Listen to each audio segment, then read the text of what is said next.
चलिए, आज का जो चैप्टर है वो है गंगा नदी अपवाह तंत्र। ठीक है, गंगा नदी के बारे में पढ़ेंगे हम लोग। जो है नदियों के बारे में पढ़ रहे हैं, नदियों के अपवाह तंत्र के बारे में पढ़ रहे हैं। इसके पहले जो मैंने क्लास किया था उसमें जो है हम लोगों ने सिंधु नदी अपवाह तंत्र के बारे में पढ़ा था। ठीक है, तो हिमालय से नदी निकलने वाली नदियों में 3 अपवाह तंत्र की मैंने चर्चा किया था। तो सबसे पहले उसमें था सिंधु, दूसरा गंगा और तीसरा ब्रह्मपुत्र।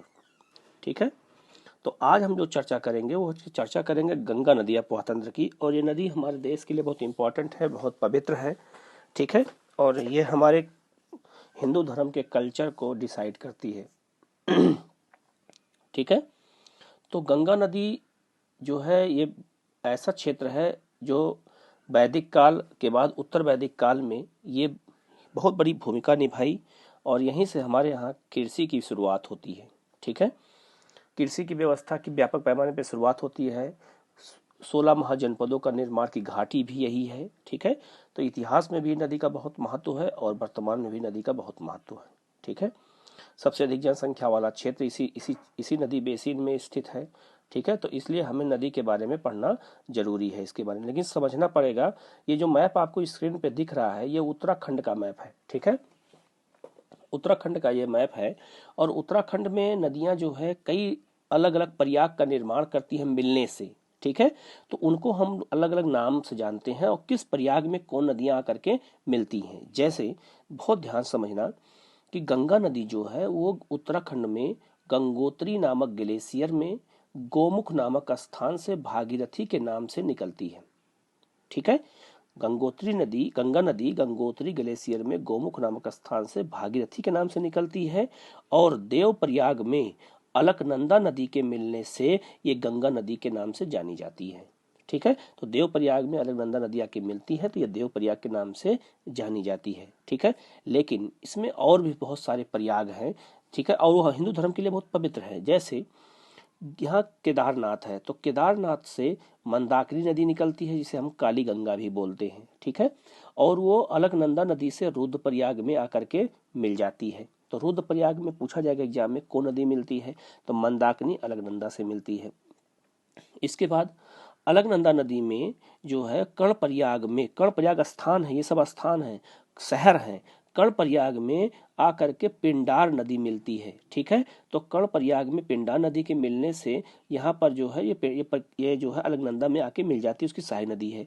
और पिंडार नदी कहाँ से निकलती है, तो नंदा देवी पर्वत उत्तराखंड से निकलती है ये। ठीक है, इसके अलावा धौली गंगा नदी है, ये भी अलकनंदा में आके मिलती है और ये विष्णु प्रयाग में मिलती है। ठीक है, जो है नीतिदर्रा जो है सतोपथ ग्लेशियर से निकलती है ये अलकनंदा नदी, और ये आकर के विष्णु प्रयाग में धौली गंगा मिल जाती है। ठीक है, तो बहुत सिंपल है कि अलकनंदा नदी हर जगह हर नदी आके अलकनंदा में ही मिल रही है। ठीक है, जैसे भागीरथी कहाँ मिल रही है, देवप्रयाग में।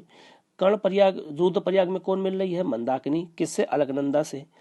कर्णप्रयाग में अलकनंदा से कौन मिल रही है, पिंडार। और फिर धौली गंगा किससे मिल रही है, विष्णु प्रयाग में, किससे, अलकनंदा से। ठीक है, तो ये याद रखना कि सब नदियां आकर अलकनंदा में ही मिलती हैं, अलग अलग प्रयागों में। तो किस प्रयाग में कौन नदी आकर के मिलती है ये जानना बहुत जरूरी है। और यूपीएससी यहीं से क्वेश्चन बहुत ज्यादा पूछता है। यूपीएससी हो, चाहे यूपीपीसीएस हो, चाहे बिहार हो, चाहे आप जो है, तो ये हर एग्जाम में जो है ऐसे क्वेश्चन जब आते हैं तो गलत होने की संभावना ज़्यादा रहती है। क्यों? क्योंकि हम मैप से नहीं पढ़ते हैं, और जब हमारे दिमाग में मैप नहीं होता है तो हम चीज़ें भूलने लगते हैं। ठीक है, तो मैप बहुत ज़रूरी है याद करना। अगर मैप हम देखते रहेंगे तो हमारे लिए चीज़ें क्या हो जाएंगी, बिल्कुल आसान होती चली जाएंगी। ठीक है, तो ये बात याद रखना कि जो है ये भागीरथी नदी जो है आके अलकनंदा में मिलती है और देवप्रयाग के नाम से जानी जाती है। और देवप्रयाग में के बाद ही भागीरथी का नाम बदल जाता है और हो जाता है गंगा। ठीक है, तो गंगा नदी जो है कहाँ से निकलती है, तो ये निकलती है गंगोत्री से, गोमुख नामक स्थान से, भागीरथी के नाम से। भागीरथी के नाम से निकलती है, ये बात हमेशा याद रखना। ठीक है, आगे है कि जो भागीरथी है इसी में नदी आके मिलती है भील गंगा। तो भील गंगा नदी जहाँ मिलती है वहीं पर एक बांध बनाया गया है, उसका नाम है टिहरी बांध। ठीक है, टिहरी बांध के बारे में थोड़ा बता देता हूँ मैं आप लोगों को। तो टिहरी जो बांध है ये पूछा जाएगा एग्जाम में कि किन दो नदियों के संगम पर है, तो भागीरथी और भीलगंगा नदी के संगम पर टिहरी बांध बनाया गया है। ये भारत का सबसे ऊंचा बांध माना जाता है, ठीक है। और अगर ये बांध टूट जाए तो दिल्ली तक पानी आ जाएगा, और दिल्ली का हो सकता है दिल्ली का फर्स्ट फ्लोर लोगों का डूब जाए, इतना पानी यहाँ पे इसमें भरा हुआ है, ठीक है। और इससे बिजली उत्पादन किया जाता है, ठीक है। जब आप आईएएस अधिकारी बनेंगे तो दिल्ली दर्शन जब कराया जाता है तो आपको टिहरी बांध भी दिखाया जाता है, अंदर ले जा करके दिखाते हैं, लिफ्ट के माध्यम से जाते हैं, वहाँ अंदर दिखाते हैं, ठीक है। टिहरी बांध कैसे बना है, क्या कैसे उस पर काम हुआ है, ठीक है। तो ये सब चीज़ें जो है यहाँ पर दिखाया गया है। तो अलग अलग प्रयागों में अलग अलग नदियाँ आकर के मिलती हैं, और जिससे जो है वो नदियों को बाद में सारी नदियाँ आकर के अलकनंदा और देव प्रयाग में गंगा के नाम से जानी जाती हैं। तो जो गंगा नदी है, बहुत ध्यान समझना, गंगा जो नदी है उसमें किसका किसका पानी है, भागीरथी का भी है, भीलगंगा का भी है, मंदाकिनी का भी है, अलकनंदा का भी है, धौली गंगा का भी है, और पिंडार नदी का है। सबका पानी आकर के कहाँ मिलता है, देवप्रयाग में। और फिर देवप्रयाग में ही भागीरथी का नाम चेंज हो जाता है गंगा, और गंगा के नाम से नदी बहना शुरू कर देती है, ठीक है। और ये मैप में मैंने यहीं पे बना दिया है, जैसे संगम है, जैसे यहाँ दिया है कि देवप्रयाग में कौन नदियाँ की मिलती हैं, तो भागीरथी प्लस अलकनंदा, ठीक है। रुद्रप्रयाग में कौन, मंदाकिनी प्लस अलकनंदा। कर्णप्रयाग में पिंडार प्लस अलकनंदा। विष्णुप्रयाग में धौलीगंगा प्लस अलकनंदा। तो हर जगह कॉमन कौन है, अलकनंदा है, ठीक है। इसको हम एक जगह पकड़ेंगे, याद करने का तरीका यही है। और कहाँ कहाँ कौन मिलता है मैप में जब हम देखते जाएंगे तो हमें चीज़ें हमेशा याद होती चली जाएंगी, उसमें कोई प्रॉब्लम नहीं आएगी। 2-3 बार इसको देखोगे तो अच्छे से याद हो जाएगा, ठीक है। तो इसलिए इस सब चीज़ों को याद करना बहुत ज़रूरी है, ठीक है। ये सब क्वेश्चन इंटरव्यू में भी बहुत ज़्यादा पूछे जाते हैं। इसके अलावा आपको अलग अलग एग्जाम में पूछा जाता है, मेंस के एग्जाम में पूछा जाता है, ठीक है। तो इस तरह से हमें जानकारी होनी चाहिए, ठीक है, गंगा के बारे में। इसके बाद हम लोग अब आगे बढ़ेंगे, भागीरथी नदी के बारे में पहले जान लेते हैं कि भागीरथी नदी है क्या, इसके बारे में पढ़ लेते हैं। मैंने मैप दिखा दिया, तो लिखा है कि गंगा का उद्गम, ठीक है, गंगा का उद्गम उत्तराखंड के उत्तरकाशी जिले में गोमुख के निकट गंगोत्री हिमनद से हुआ है। भागीरथी का मैंने भी बताया था, ठीक है। गंगा जो है, गंगा गोमुख से भागीरथी के नाम से निकलती है। देवप्रयाग में भागीरथी और अलकनंदा के मिलती है, जो इसे गंगा के नाम से जानी जाती है। और भीलगंगा नदी भागीरथी की सहायक नदी है, जिसकी मैंने भी चर्चा की थी, ठीक है। तो एग्जाम अगर पूछ दे कभी कि भीलगंगा किसकी सहायक नदी है, तो किसकी सहायक नदी मानी जाएगी, तो वो मानी जाएगी जो है किसकी, तो अलकनंदा की मानी जाएगी, ठीक है। इसके बाद अलकनंदा जो नदी है, इसको हम लोग बोलते हैं, अलकनंदा नदी जो ये कहाँ से निकलती है, तो ये निकलती है जो है सतोपथ हिमनद हिमानी से। ये नीति दर्रे के पास स्थित है, मैंने मैप में दिखाया भी है। ये वहां से निकलती है और अलकनंदा के बाएं तट पर कर्णप्रयाग में पिंडार नदी मिल जाती है। जो मैंने बताया समझाया था वही यहाँ पे लिखा हुआ है, ठीक है। इसके अलावा अलकनंदा के दाहिने तट पर रुद्रप्रयाग के निकट मंदाकिनी नदी मिलती है, और अलकनंदा नदी में विष्णुप्रयाग के निकट धौलीगंगा नदी मिल जाती है। जो मैंने मैप में वहां दिखाया था वही चीजें मैंने यहाँ पर आपको बता दिया है चीजें, तो आपको याद रहेगा, ठीक है। आप पीडीएफ अपने पास रख लेना, और हो सके तो अपने नोट्स बना लेना इसको, ठीक है। अपना नोट्स बनाओगे तो चीजें बनाओगे बार बार तो चीजें याद होंगी, ठीक है। बाकी तो पीडीएफ आपको मिल जाएगा, तो आप वहां से उसको देखते रहना, ठीक है। अब हम लोग बात करते हैं गंगा नदी की। तो गंगा नदी के एग्जाम में कभी पूछे तो आपको याद रहेगा कि देवप्रयाग में भागीरथी और अलकनंदा नदी के मिलने से गंगा नदी कहलाती है, ठीक है। लेकिन एक बात और याद रखना कि गंगा नदी कहाँ पर मैदानों में प्रवेश करती है। अभी तो पहाड़ों पर है, मैदानों में कहाँ प्रवेश करती है, तो हरिद्वार के निकट या गंगा नदी मैदान में प्रवेश करती है, ठीक है। गंगा के उसमें उत्तर प्रदेश में ये उत्तराखंड में गंगा के मैदान हरिद्वार में प्रवेश करती है, ठीक है।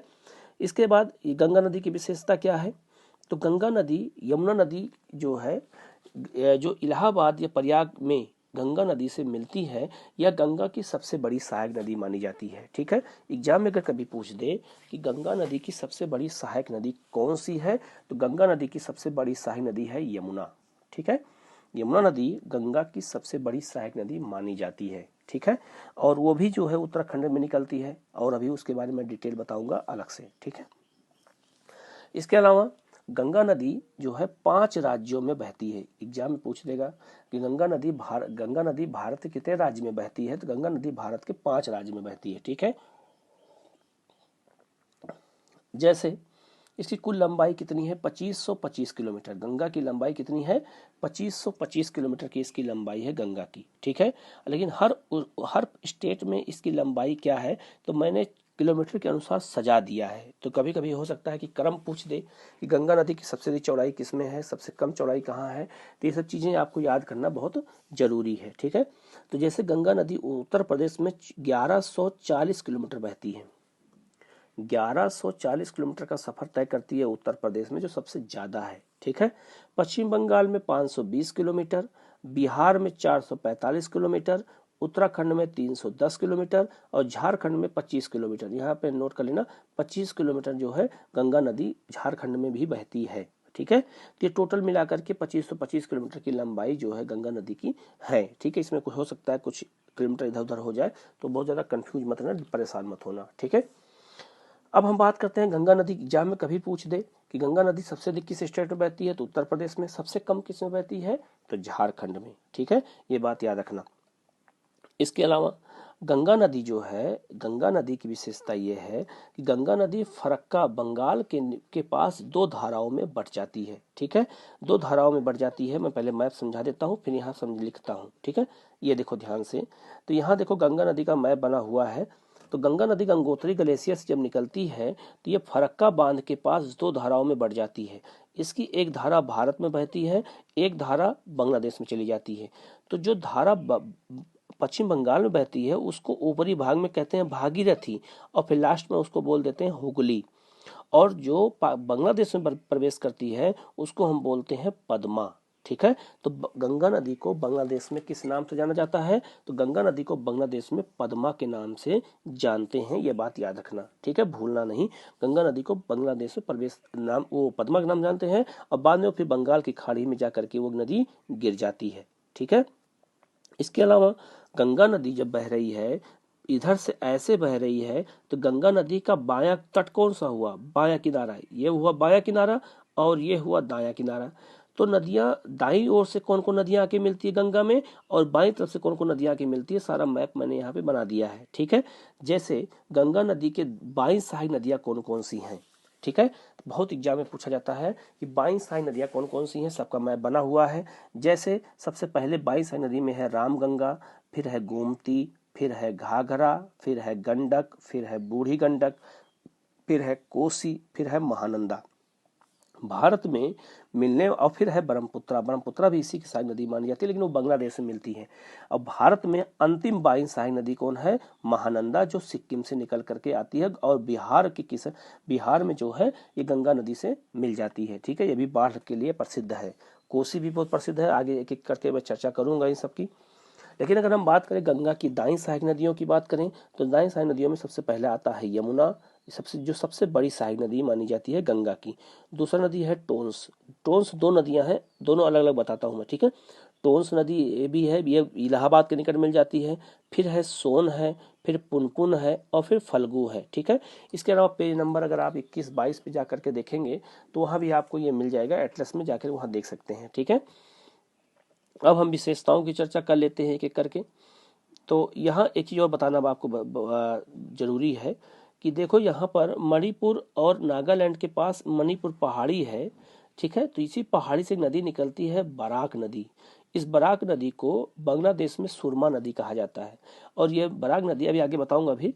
तो बराक नदी जो है जब आके पद्मा में मिल जाती है तो गंगा का नाम चेंज हो जाता है मेघना, और ये मेघना के नाम से डेल्टा बनाती है, ठीक है। तो याद रखना, बहुत सिंपल सी बात है। गंगा नदी किस, एग्जाम पूछा गया है कि गंगा नदी किस नाम से निकलती है, तो भागीरथी। गंगा नदी किस नाम से गिरती है बंगाल की खाड़ी में, तो मेघना के नाम से गिरती है, ठीक है। आगे लिखा होगा, मैं एक करके भी समझाऊंगा सब, ठीक है। अब हम बात करते हैं गंगा नदी की। पहले हम बात कर लेते विशेषताओं की। तो लिखा मैंने पहले बताया था कि गंगा नदी फरक्का बंगाल में एक जगह है, और यहीं पर जो है बांध बनाया गया, फरक्का बांध। तो यहीं से नदी दो धाराओं में बढ़ जाती है, दो धाराओं में बढ़ जाती है। एक धारा बांग्लादेश में प्रवेश करती है जिसे हम लोग पद्मा के नाम से जानते हैं, ठीक है। तो गंगा नदी की एक धारा बांग्लादेश में जाती है जिसे हम पद्मा के नाम से जानते हैं, ठीक है। देखो आप लोग हो सकता है कि इसमें थोड़ा कंफ्यूज हो जाओ और ना समझ में आए, तो कोई बात नहीं है, समझने का प्रयास करना। नहीं समझ में आएगा तो मैं समझाऊंगा फिर दोबारा, ठीक है ना। आप मुझे बता देना, मैं दोबारा समझा दूंगा इसको। दूसरा, जो दूसरी धारा है वो पश्चिम बंगाल में गंगा को पुनः भागीरथी और निचले क्षेत्रों में हुगली नदी के नाम से बंगाल की खाड़ी में सुंदरबन का डेल्टा बनाती है, ठीक है। जो दूसरी धारा है जो भारत बहती है, तो भागीरथी जो है ये कहाँ है, ये पश्चिम बंगाल में भी भागीरथी कहा जाता है गंगा को, और बाद में जब निचले भाग में पहुंचती है तो इसको हम लोग हुगली बोल देते हैं, ठीक है। और सुना होगा इतिहास में 1757 में प्लासी का युद्ध हुआ था। तो प्लासी का युद्ध किस नदी किनारे हुआ था, ये क्वेश्चन कई बार पूछा गया है। तो वो भागीरथी नदी किनारे हुआ था, यह बात याद रखना, ठीक है। ये भागीरथी के नाम से जानी जाती है। इसके बाद में बांग्लादेश में यह नदी जो है पद्मा के नाम से, पद्मा और बराग नदी के मिलने से मेघना कहलाती है, ठीक है। पहले इसको पद्मा कहते हैं और बराग नदी जब मिल जाती है तो इसको मेघना कहा जाता है। अतः गंगा नदी मेघना के नाम से ही बंगाल की खाड़ी में गिरती है, याद रखना ये बात का। इसके अलावा इस प्रकार गंगा नदी, मैंने अभी जो पहले बताया था कि गंगा नदी जो है भागीरथी के नाम से निकलती है और मेघना के नाम से गिरती है सागर में। ये बहुत इंपॉर्टेंट है, इस बात को याद रखना, ठीक है। तो गंगा नदी किस नाम से निकलती है, किस नाम से गिरती है, और इसके कई अलग अलग स्टेट में नाम है। जैसे मैंने बताया था उत्तराखंड में इसको क्या कहते हैं, भागीरथी। उत्तर प्रदेश और उत्तराखंड में ही क्या कहते हैं, गंगा। पश्चिम बंगाल में इसको हुगली हुगली कहते हैं, और और बांग्लादेश में इसको क्या कहते हैं, पद्मा। और बराग नदी के मिलने से इसका नाम क्या हो गया, मेघना, ठीक है। तो ये सब चीजें आपको याद करना बहुत जरूरी है, एक एक करके मैंने बता दिया है। अब हम बात करेंगे गंगा की सहायक नदियों की, ठीक है। गंगा की कौन कौन सी सहायक नदियां हैं एक एक करके हम बात करेंगे। तो मैंने ही इसीलिए अलग अलग लिख दिया है कि गंगा की बाईं सहायक नदियां और गंगा की दाईं सहायक नदियां, ठीक है। तो गंगा की बाईं सहायक नदियां कौन कौन सी हैं, तो उसमें नंबर 1 है रामगंगा। याद रखना, आप लोगों से सहायक नदियां एग्जाम में बहुत पूछा जाता है, ठीक है। तो उनको याद रखना बहुत जरूरी है, ठीक है, नहीं तो भूल जाएंगे तो याद नहीं रहेगा। तो इसलिए हमें इन सब चीजों को मैंने अलग से लिख दिया जिससे आपको कोई दिक्कत ना आने पाए, ठीक है।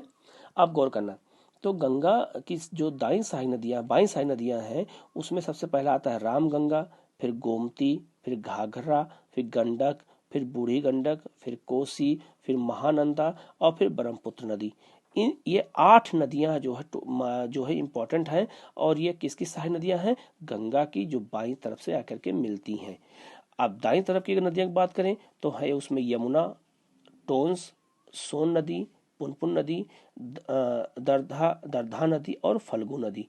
इसमें जो ये नदी है पुनपुन नदी, तो इतिहास जब आप पढ़ते हैं कि गौतम बुद्ध को ज्ञान कहाँ प्राप्त हुआ था, तो गौतम बुद्ध को ज्ञान प्राप्त हुआ था बोध गया में, ठीक है।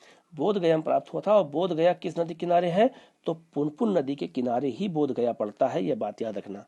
ये पुनपुन नदी के किनारे ही बोध गया पड़ता है जहां पर गौतम बुद्ध को ज्ञान प्राप्त हुआ था। तो इतिहास में ये बहुत इंपॉर्टेंट है, इस चीज को याद रखना, ठीक है। बाकी हर नदी की चर्चा मैं एक एक करके करता जाऊंगा, ठीक है। अब हम लोग ये मैप आप लोगों ने देखा है, ये मैप मैंने दिखा दिया था, ये पूरा बना दिया है मैंने मैप, ठीक है, कि जिससे आपको समझ में आ जाए। मैं एक बार फिर से इसको समझा देता हूँ, ठीक है।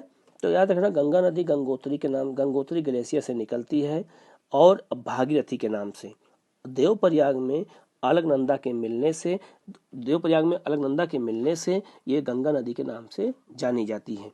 उत्तर प्रदेश में बहते हुए प्रयाग में उससे यमुना नदी आके मिलती है, इलाहाबाद में जहाँ संगम लगता है, और फिर ये नदी जो है फरक्का के बाद आपके पास पहुंचती है, और ये जो है 2 धाराओं में बढ़ जाती है।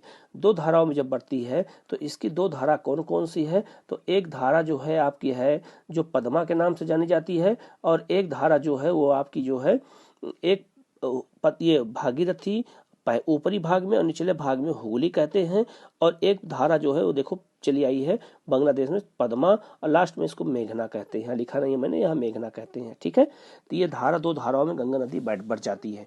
और पद्मा कहाँ कहलाती है? बांग्लादेश में। और भारत में इसको गंगा कहते हैं, उत्तराखंड में इसको भागीरथी के नाम से जानते हैं। ठीक है, ये बातें सब याद रखना। बाकी जो बराक नदी है इसके बारे में अभी डिटेल में बताऊंगा आगे क्लास में। ठीक है, इसके अलावा अब हम बात करते हैं गंगा की सहायक नदियों की। तो गंगा की पहले हम दाईं सहायक नदियों के बारे में पढ़ लेते हैं, फिर हम लोग आगे बढ़ते हैं। अब आप लोग ध्यान केंद्रित करना अपना यमुना नदी पर। यमुना नदी जो है ये देखोगे ये दिल्ली के नजदीक, दिल्ली के निकट बहती है। ठीक है, और आगरा भी इसी के नदी किनारे है यमुना। और यमुना नदी किनारे है मथुरा। कृष्ण लीला आप लोगों ने देखा होगा, यमुना नदी में कृष्ण भगवान गेंद फेंक देते हैं, फिर निकालने के लिए जाते हैं तो वहां पे सांप से उनकी लड़ाई होती है। ठीक है, तो वो सब आपने कहानी सुना होगा। यमुना नदी आज गंगा नदी ये क्या कहते हैं, दिल्ली उसी किनारे है। और दिल्ली और हरियाणा और उत्तर प्रदेश की सीमा भी कौन बनाती है? यमुना नदी बनाती है, ये भी याद रखना। दूसरा, यमुना नदी जो है वो गंगा की सबसे बड़ी सहायक नदी और महत्वपूर्ण नदी मानी जाती है। ये बात याद रखना कि गंगा की सबसे बड़ी सहायक नदी कौन सी है? तो वो है आपका यमुना नदी है। ठीक है, यमुना नदी बंदरपुछ श्रेणी कहाँ है? उत्तराखंड में है। बंदरपुछ श्रेणी पर स्थित यमुनोत्री नामक हिमनद से निकलती है। गंगा गंगोत्री से और यमुना यमुनोत्री हिमनद से निकलती है, यह बात याद रखना। ठीक है, यह इलाहाबाद प्रयागराज में या गंगा नदी में मिल जाती है। आजकल देखा सुना होगा कि इलाहाबाद का नाम चेंज करके रख दिया गया है प्रयागराज। ठीक है, इलाहाबाद नाम किसने रखा था? पहले भी उसका नाम प्रयाग था, तो अकबर ने उसका नाम चेंज कर दिया था, रख दिया था इलाहाबाद। ठीक है, दीन इलाही के नाम पर। और इसको अपनी राजधानी बनाया था, वहां पर एक लाल किला बनवाया है। इलाहाबाद में भी एक लाल किला है, लेकिन वो छोटा लाल किला है। ठीक है, और वो जो है तो उसी का नाम बाद में जब योगी मुख्यमंत्री बने उत्तर प्रदेश के, तो उन्होंने इसका नाम चेंज करके पुनः रख दिया प्रयागराज। तो कहीं इलाहाबाद आ जाए तो प्रयागराज भी मैंने साथ में लिख दिया है, तो कंफ्यूज मत होना। ठीक है, तो प्रयागराज में गंगा नदी में मिल जाती है और यहीं पे संगम होता है। ठीक है, संगम सुना होगा, माघ मेला लगता है संगम का। तो ठीक है, तो संगम का मेला में जो है ये यमुना नदी आकर के मिलती है। और ये जो है वहां पर जो है क्या कहते हैं, हर 12 वर्ष पे संगम का मेला लगता है। ठीक है, ये बात याद रखना। ठीक है, इसके बाद हम लोग बात करेंगे अब जो है गंगा नदी की कुछ सहायक नदियां हैं जिनके बारे में जानना बहुत जरूरी है। जैसे यमुना की, जैसे हम गंगा की सहायक नदी पढ़ रहे थे, तो यमुना भी पढ़ रहे हैं। तो यमुना की कौन कौन सी सहायक नदियां हैं, पहले हम इसके बारे में जान लेते हैं। ठीक है, अब यहाँ गौर करना, यमुना की सहायक नदियां अगर बात करें तो यमुना की सहायक नदियां दो तरह की भी हैं, दाईं सहायक नदियां, बाईं सहायक नदियां। एग्जाम में हमेशा दायां बायां हमेशा पूछता है, इसीलिए दायां बायां याद करना बहुत जरूरी है। ठीक है, तो टोंस और हिंडन, टोंस याद रखना दो नदियां हैं, एक गंगा की भी सहायक नदी है जो इलाहाबाद में आके मिलती है, इलाहाबाद में वो बहती है। और एक टोंस हिमाचल प्रदेश से निकलती है और आ करके वो मिलती है कहाँ, किससे? तो वो मिलती है गंगा, उससे यमुना से। तो टोंस दो नदियां हैं, और एक गंगा की सहायक नदी है और एक यमुना की सहायक नदी है, ये बात याद रखना। ठीक है, दाईं सहायक नदी की अगर हम बात करें तो दाईं सहायक नदियों में कौन कौन आती हैं? चंबल, सिंधु, सिंधु को हम काली सिंधु भी बोलते हैं, बेतवा और केन। ठीक है, बेतवा और केन, ये सब नदियां किसकी सहायक नदियां मानी जाती हैं? यमुना की मानी जाती हैं। ठीक है, अब यहाँ देखो मैंने मैप बना दिया है समझाने के लिए। जैसे देखो, ये गंगा नदी है और ये है आपका यमुना नदी, ये यमुना नदी हो गई। यमुना नदी कहाँ से निकलती है? मैंने बताया था बंदरपुछ से निकलती है। बंदरपुछ में कहाँ से? यमुनोत्री ग्लेशियर से निकलती है और गंगा के समानांतर बहते हुए ये जो है पहुंचती है और इलाहाबाद में आकर के प्रयागराज में गंगा नदी से मिल जाती है। ठीक है, अब इसमें की सहायक नदियां कौन कौन सी है? तो देखो, चंबल है, काली सिंधु है, बेतवा है और केन है। तो केन और बेतवा, काली सिंधु, चंबल, ये सब किसकी सहायक नदियां मानी जाती हैं? तो ये सब नदियां किसकी हैं? गंगा की हैं। इसके अलावा एक नदी है, सॉरी, यमुना की सहायक नदी मानी जाती हैं। ठीक है, इसके अलावा हिंडन नदी भी जो है जो गाजियाबाद में बहती है हिंडन नदी, ये भी यमुना की सहायक नदी मानी जाती है। ठीक है, तो पूछा जाएगा कि गाजियाबाद किस नदी किनारे है, तो यमुना के भी है और हिंडन के भी है। ठीक है, ये नदी बहती है वहां पे। ठीक है, यहाँ पे हिंडन एयरबेस भी है जो लड़ाकू विमानों के लिए जाना जाता है। ठीक है, भारत के लड़ाकू विमान सब हिंडन एयरबेस पे ही उड़ान भरते हैं, लगभग आधे ज्यादा वो दिल्ली की सुरक्षा के लिए बनाए गए हैं। ठीक है, अब एक चीज और बताना था आपको। यहाँ देखो, यहाँ दो नदियां हैं, एक है बेतवा, एक है केन। ये बुंदेलखंड में बहती हैं और उत्तर प्रदेश और मध्य प्रदेश की सीमा को में दोनों में बहती हैं, दोनों स्टेट में। तो केन और बेतवा को नहरों के द्वारा जोड़ दिया गया, जिसको मैं जो डार्क डार्क कर रहा हूँ इसको समझ लेना कि केन और बेतवा को ये नहरों के माध्यम से जोड़ दिया गया है। ठीक है, और यहाँ पे सिंचाई के लिए जोड़ा गया है कि जिससे इस क्षेत्र में सिंचाई की जा सके। और आप लोगों को पता होगा नदी जोड़ो परियोजना 2003 में अटल बिहारी वाजपेयी ने शुरू किया था कि नदियों को आपस में जोड़ा जाए कि जिससे नदियों का पानी समुद्र में बेकार जो चला जाता है ना जाने पाए। ठीक है, और हमारे यहाँ जो सिंचाई की समस्या है वो सिंचाई की समस्या ना होने पाए, इसीलिए ये काम किया जाता है। ठीक है, अब यहाँ गौर करना, हम बात करते हैं तो गंगा नदी की, यमुना की सहायक नदियाँ कौन कौन सी मैंने बता दिया। अब कुछ नदियों की चर्चा हम कर लेते हैं पहले। तो यमुना की प्रमुख सहायक नदियों में आता है एक चंबल नदी। ठीक है, सुना होगा चंबल के डाकू, बहुत सारे फिल्मों में बहुत सारे कहावत सुना होगा। तो चंबल नदी जो है बीहड़ बनाती है, मैंने पहले ही बताया था। बीहड़ का आप लोग नेट पे सर्च भी किए होंगे। तो बीहड़ जो होता है ऊबड़ खाबड़ भूमि होती है जो ग्वालियर, मुरैना, भिंड और इटावा तक जो है आपको मिलेगा, बहुत दूर तक मिलता है। ठीक है, तो ये याद रखना, चंबल नदी अपने बीहड़ के लिए जानी जाती है, बुंदेलखंड में बनाती है। ठीक है, अच्छा, चंबल नदी कहाँ से निकलती है, तो यह नदी एमपी में मालवा पठार में माहू माहू के निकट जना पाव पहाड़ी से निकलती है। ठीक है, एमपी में निकलती है मालवा पठार में माहू के निकट, और ये माहू क्यों प्रसिद्ध है, इसको अगर जान लेंगे तो कभी भूलेंगे नहीं चंबल को। ठीक है, चंबल नदी कहाँ से निकलती है, तो याद रखना माहू में ही आपके संविधान निर्माता डॉक्टर भीमराव अंबेडकर का जन्म हुआ था। बाबा भीमराव अंबेडकर का जो जन्म हुआ था वो माहू में ही हुआ था। ठीक है, तो माहू में याद रहेगा आपको कि जहाँ बाबा भीमराव अंबेडकर का जन्म हुआ है बाबा साहब का, वहीं पर जो है आपका चंबल नदी निकलती है।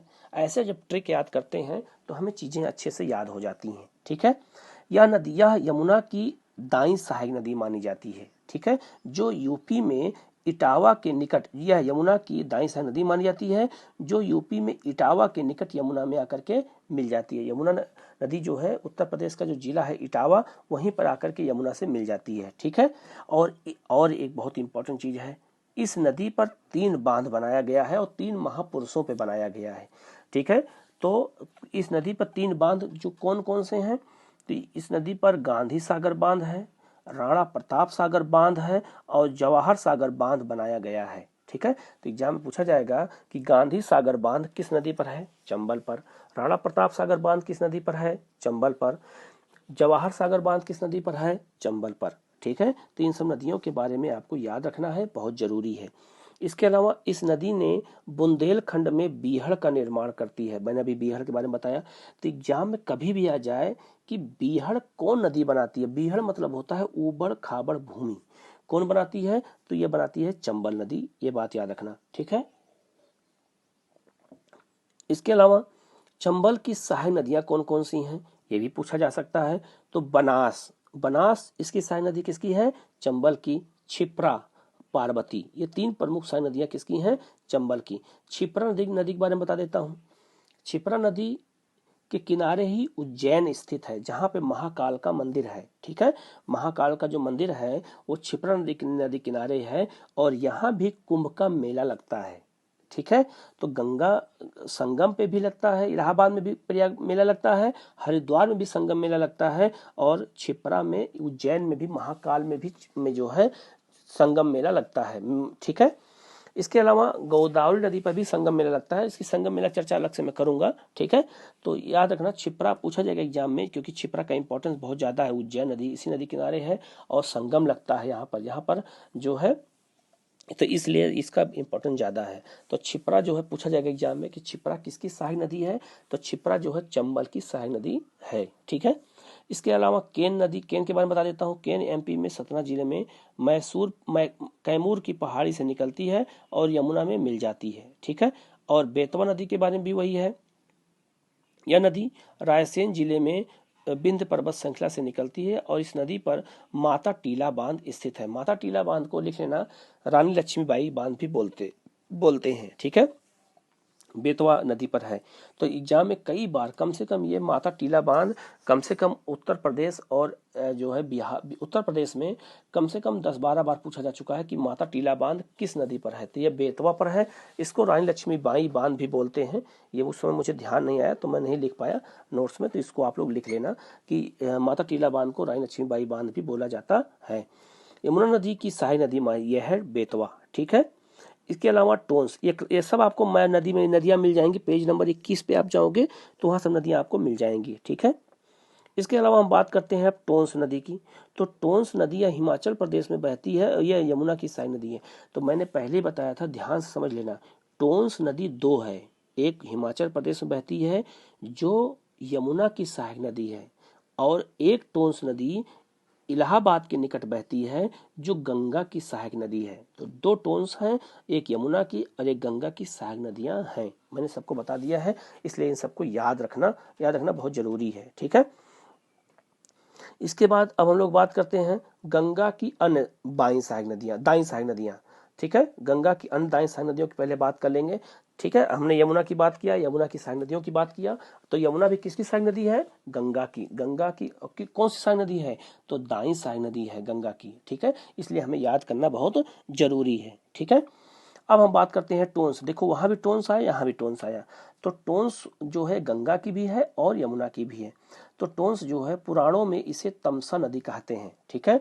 याद रखना, पुराणों में इसे तमसा नदी कहा जाता था। आप कभी इलाहाबाद जाएंगे तो इलाहाबाद में आज भी इसको हम तमसा नदी के नाम से ही सुनते हैं। वहां के लोग, स्थानीय लोग आज भी इसको तमसा नदी ही बोलते हैं,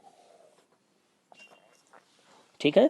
तो तमसा नदी आप हम रामायण जब देखेंगे तो रामायण में भी तमसा नदी का उल्लेख किया गया है, ठीक है। कई बार तमसा नदी का आता है, ठीक है। इसके बाद अगर हम बात करें अब, तो यह गंगा की सहायक नदी मानी जाती है, ठीक है। गंगा की सहायक नदी मानी जाती है जो सतना में कैमूर की पहाड़ी से निकलती है और उत्तर प्रदेश में इलाहाबाद प्रयागराज के निकट गंगा में मिल जाती है, ठीक है। तो टोन्स मैंने कई बार बता चुका हूँ। टोन्स के बारे में याद रखना अच्छे से, जिससे आपको कोई गलती, कोई गलत फहमी ना हो और आपका जो है क्वेश्चन गलत ना होने पाए, ठीक है। अब हम बात करेंगे सोन नदी की। तो सोन नदी ये गंगा की सहायक नदी है, गंगा की सहायक नदी है जो मैकाल पर्वत श्रेणी से निकलती है, मैकाल पहाड़ी से निकलती है। और मैंने बताया था मैकाल पहाड़ी कहाँ है, तो ये छत्तीसगढ़ और मध्य प्रदेश की सीमा पर है। तो छत्तीसगढ़ और मध्य प्रदेश की सीमा पर वहीं पर अमरकंटक, उसकी सबसे ऊंची चोटी कौन है? अमरकंटक।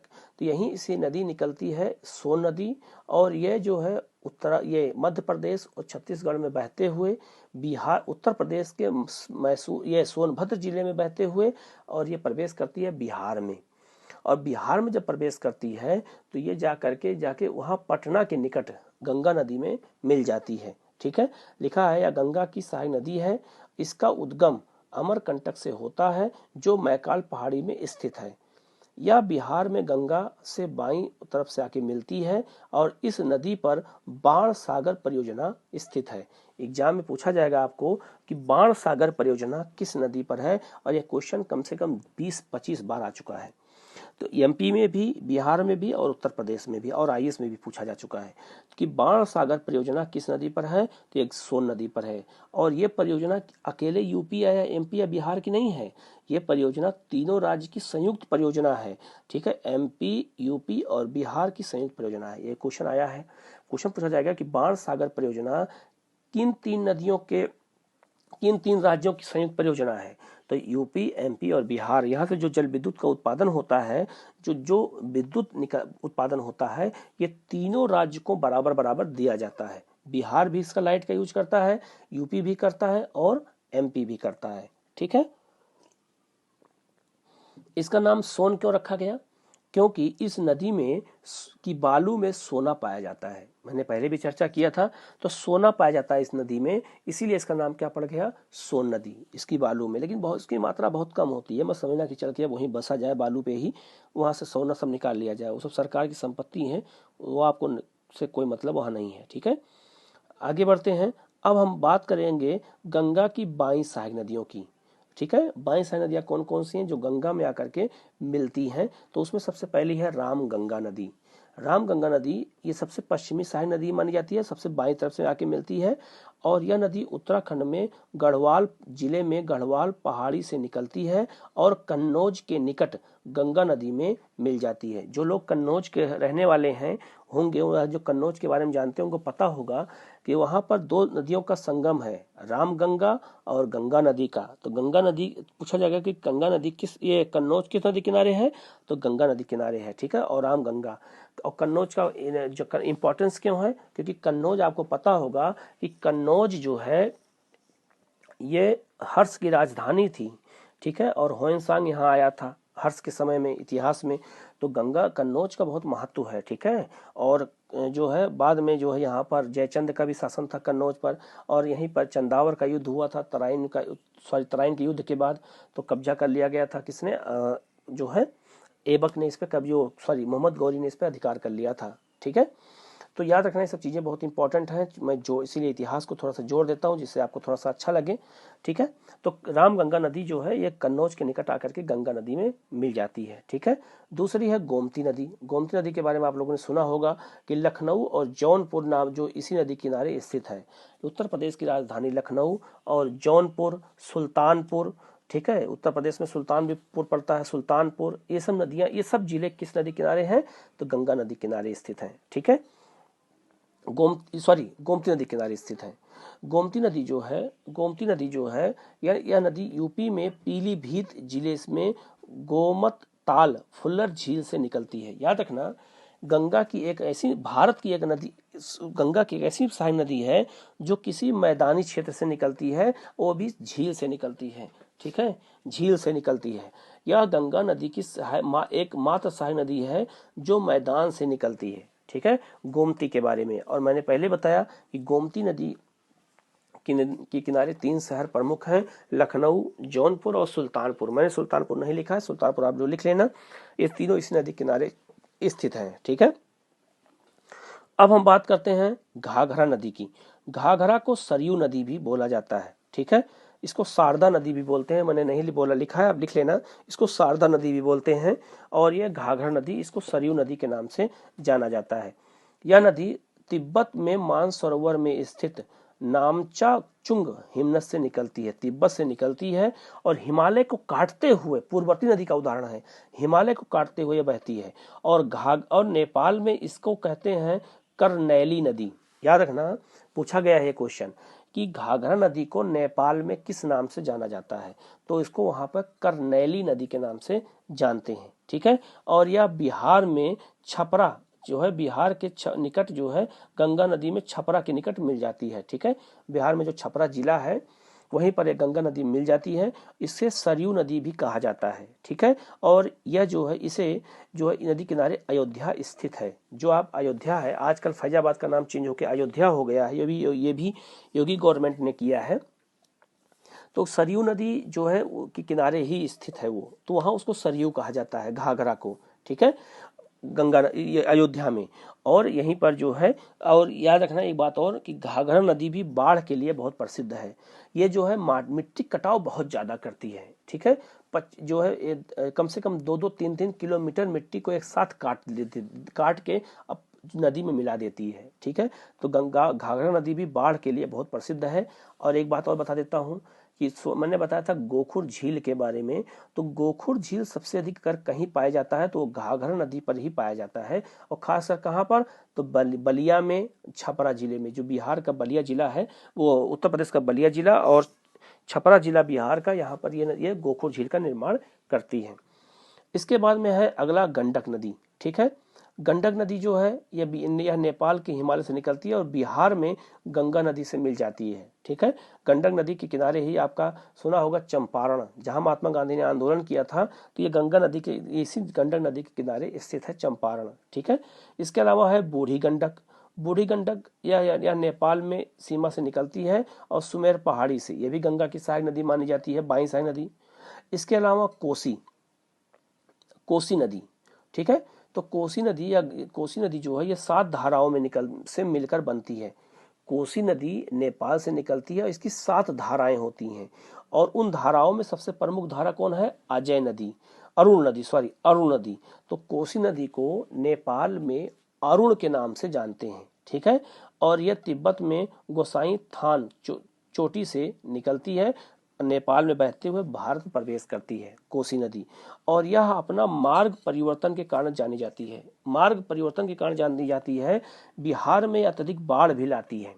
कोसी नदी का बाढ़ सुना होगा 2007-8 में बहुत तेज बाढ़ आई थी,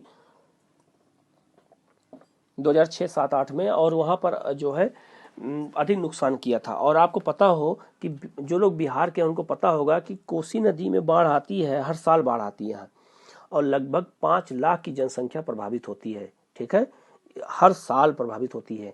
और बिहार के डेवलपमेंट में वहाँ के पिछड़ेपन का एक सबसे बड़ा कारण कोसी नदी भी है, ठीक है। और कोसी नदी के क्षेत्र को कहते हैं मिथिलांचल, ठीक है। सीतामढ़ी दरभंगा, आप लोग नेटफ्लिक्स में देख लेना, सीतामढ़ी दरभंगा का क्षेत्र है ये, और ये अपने बाढ़ के लिए बहुत जानी जाती है। तो वहाँ के लोग बहुत परेशान होते हैं बाढ़ के लिए, ठीक है, बाढ़ से बहुत परेशान रहते हैं वहाँ पे। तो कोसी नदी को कहा जाता है बिहार का शोक कहते हैं, ठीक है, बिहार का शोक कहा जाता है कोसी नदी को। ये शोक एक तरह शोक क्या, दुख प्रकट कर देती है पूरे बिहार के लिए, ठीक है, इसलिए इसको बिहार का शोक भी कहा जाता है।